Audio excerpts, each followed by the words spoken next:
श्री शिवाय नमस्तोभ्यम। फ्रेंड्स, आप सबका स्वागत हमारे आज के इस एपिसोड में। फ्रेंड्स, आज के इस एपिसोड में हम बात करेंगे कि भारतवर्ष के अंदर जो भी कोई त्योहार मनाए जाते हैं उसका पीछे का क्या सत्य है, वो त्योहार क्यों बनाए जाते हैं। ऐसी बहुत सारी आपको दंत कथा और ऐसे हमारे ग्रंथों पुराणों के अंदर आपको उसके प्रमाण मिल जाएंगे। साथ ही साथ आज का जो हमारा सब्जेक्ट है कि ये जो त्योहार है, इस त्योहार में आप नवग्रह की शांति और वास्तु शास्त्र को किस तरह से देखा जाता है उसका पूरी चर्चा आपको आज इस वीडियो में हम आपके साथ शेयर करेंगे। तो ये वीडियो आपको थोड़ी लंबी बनेगी। आप एक पेन बुक लेके बैठिए, हो सके तो मैं यहाँ से आपको जो जो पॉइंट दिखाता हूँ वो पॉइंट आप लिख लेना। इसलिए कल धनतेरस है। धनतेरस में आपको अगर कुछ खरीदारी करनी है तो आपको कौन सी चीज खरीद के लानी है और क्यों खरीद के लानी है, उसके पीछे का महत्व पूरा इस वीडियो के अंदर हम आपको शेयर करेंगे। तो फ्रेंड्स, सबसे पहले आपको एडवांस हैप्पी धनतेरस। अब हम यहाँ पे बात करेंगे, सबसे पहले तो दिवाली की बात करते हैं। तो फ्रेंड्स, दिवाली के अंदर एक ऐसा देखा गया है कि दिवाली के बहाने हम हमारे घर के अंदर साफ सफाई करते हैं।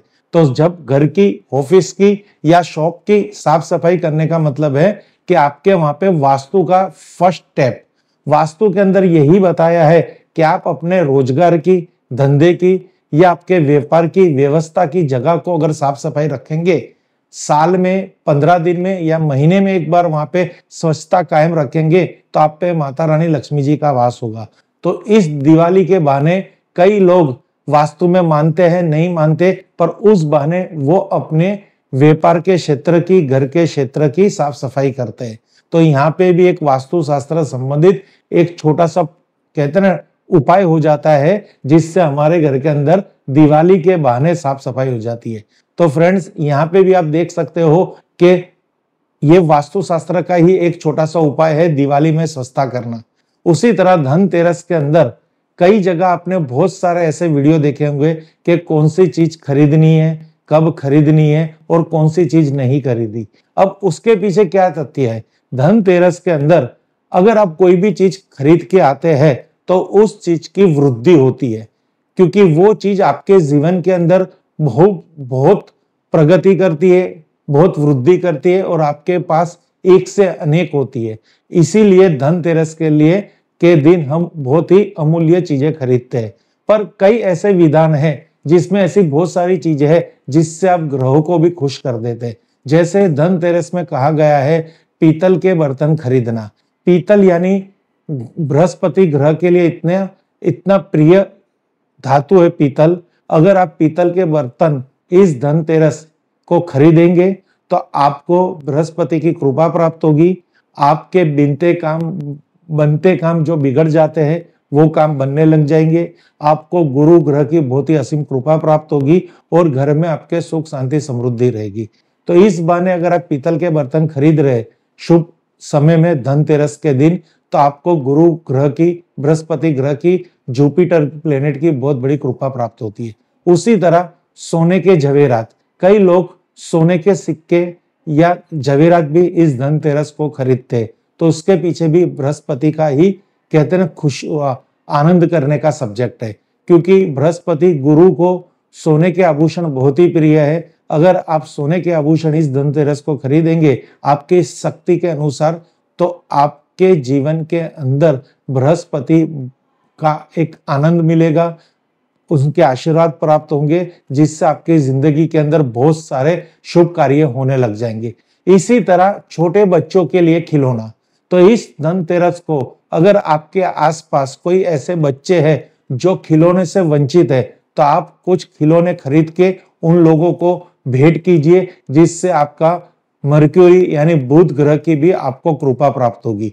फ्रेंड्स, तो ये आप यहाँ पे देखेंगे कि अगर हम सोना खरीदते, पीतल खरीदते या खिलौना खरीदते, धनतेरस के बहाने भी खरीदते हैं, तो उससे आपको जो नवग्रह की, जो कहते हैं ना, ऊर्जा मिलती है, वो आपके जीवन के अंदर समृद्धि लाते हैं। इसी तरह अगर आप साबुत नमक खरीद के आते हैं तो साबुत नमक चंद्र की स्थिति को प्रबल करता है। फिर आप चांदी खरीद के आते हैं तो चांदी भी चंद्र के प्रसन्नता के लिए बहुत ही शुभ है। इसलिए इस धनतेरस ऐसा विधान है कि आपको चांदी खरीदनी है और साबुत नमक खरीदना है। साथ ही साथ इस धनतेरस में आप अगर झाड़ू खरीदते हैं तो वो भी बहुत ही शुभ है। झाड़ू क्यों शुभ है?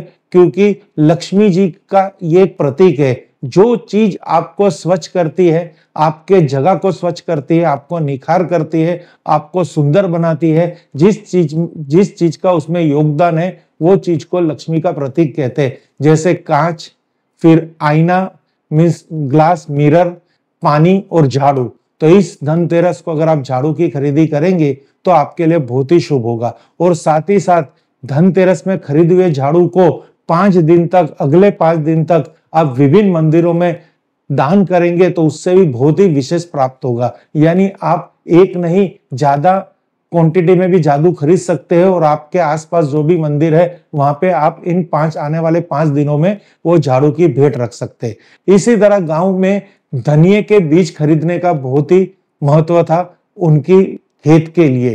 तो शहरों के अंदर हम क्या करते हैं, कई लोग जो गांवों से परिचित है, गांव की रूढ़ी से परिचित है, गांव के माहौल से परिचित है और उनको पता है कि इस धनतेरस को धनिये का बीज खरीदना यानी सूखा धनिया खरीदना कितना शुभ है।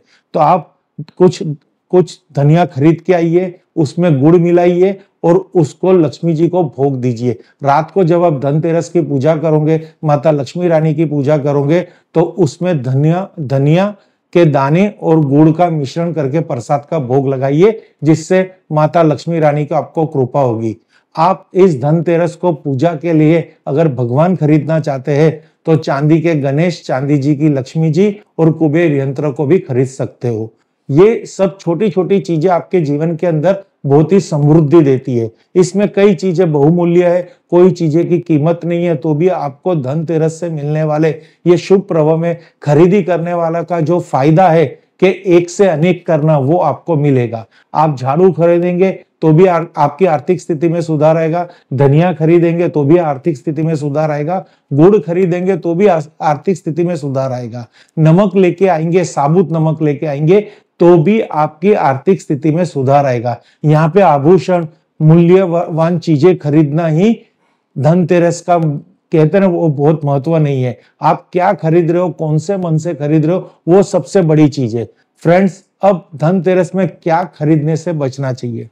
वैसे तो कांच के अगर बर्तन आप खरीदते हो तो वो धनतेरस में नहीं खरीदने चाहिए।